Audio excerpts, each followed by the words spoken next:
The Toronto Maple Leafs have re-signed John Tavares for 4 years, $4.38 million.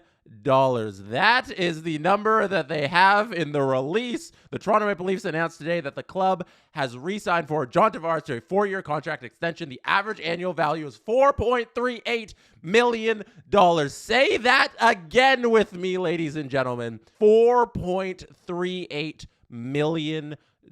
Considering the circumstance around signing a player who had 74 points last year, 38 goals, 36 assists, this might be the greatest value contract in the history of the Toronto Maple Leafs. It might be the greatest deal signed ever for the Toronto Maple Leafs, considering what this player is and the salary cap that exists, that is continually going up from here on out. The salary cap didn't exist until after the 04-05 lockout. So like contracts before that, you don't get value on them because you're just kind of paying for the guy, and who cares what you're paying because the money doesn't matter. There's no salary cap. And then post salary cap, the Leafs have never gotten a discount on a player of this high caliber. There's been plenty of players who've come at the late stages of their career, signed for a little amount of money, but they're over the hill. And then the stars that they've accumulated in the last couple of years, the Matthews,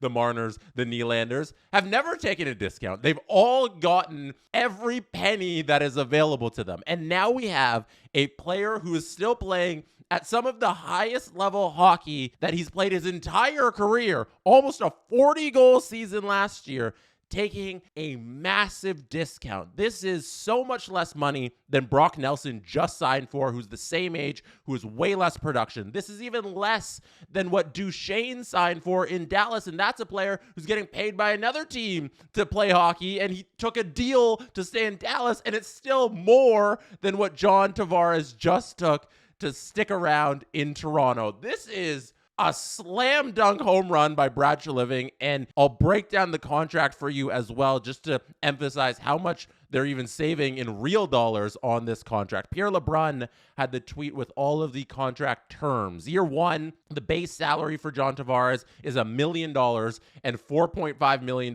in signing bonus. Year two, $1 million in base salary, $4 million in signing bonus. Year three, $3.7 million in salary.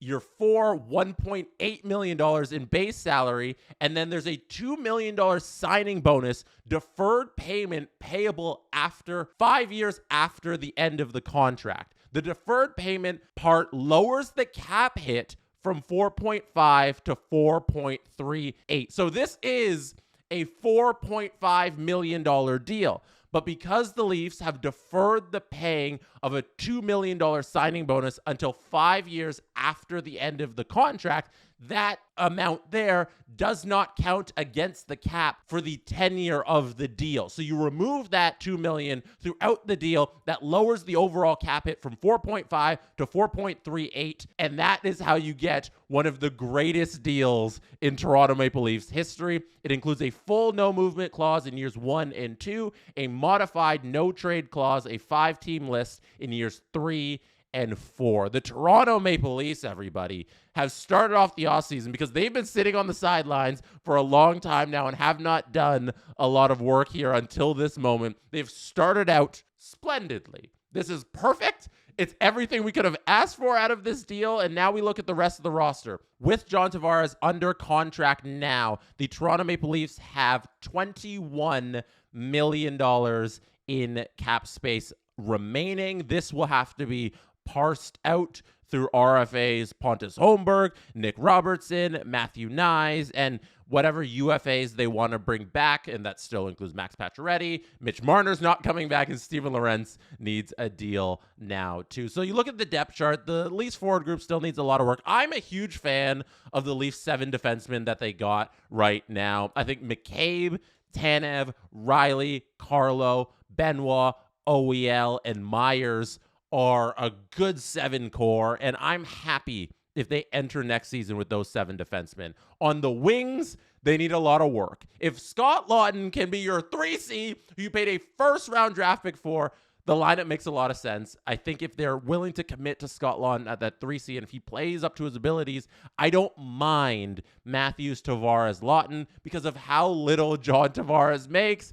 It makes this thing work a whole lot better. Nyes and Nylander on the wings there on the first couple lines, wherever they end up playing. Domi and Yarncroke are going to be somewhere. Hopefully one of them gets pushed out of the top 6 in my perfect team, because you're signing a winger who can compete in that top 6 and for one of those spots on the wing. And then you have McMahon, Robertson, who may or may not stick around, Holmberg, who I think you got to keep, Kampf, who's probably going to get traded for some help, and then you got Reeves there, who I don't know what's going to happen with Reeves. Probably buried, probably used as an extra forward in some respect. But the lineup now with John Tavares making so little money is a little easier to fill out. This is great work done by Brad Treliving, and it's an important lesson to not follow every single little detail that comes out and believe it. You can follow along and read those reports, but when these negotiations happen, they're always far apart, and then they always come together. And in this case, they've come together at a number that is so good for the Toronto Maple Leafs. And finally, the Leafs are using the leverage they have as the Toronto Maple Leafs. It's a big deal to be a part of the Toronto Maple Leafs. You get the pedigree of playing for this team and the money that comes off the ice with being associated with the Leafs. It is more than any other franchise in the entire league. Playing in Toronto means something. It means something on the ice, and it means something off the ice, and it means something in monetary value for the rest of your life. And it's great that John Tavares, who is an ex-captain here and recognizes the value of being a Leafs, recognized that in this moment to sign this contract. He makes the team better by not taking as much money. The deferred salary is a huge help to lower the cap hit a little bit, and he recognizes, I'm set for the rest of my life because I am a Toronto Maple Leaf. That is so friggin' cool. Thank you, JT. Thank you for being a lifelong Leafs fan. Thank you for signing up for this team long-term. It just makes everything so much better. Let me know what you think about this deal in the comments section on this video on the Jesse Blake Sports Report YouTube channel. And while you're there, hit like and subscribe on the channel. This is also available on all audio platforms. Good night from Toronto.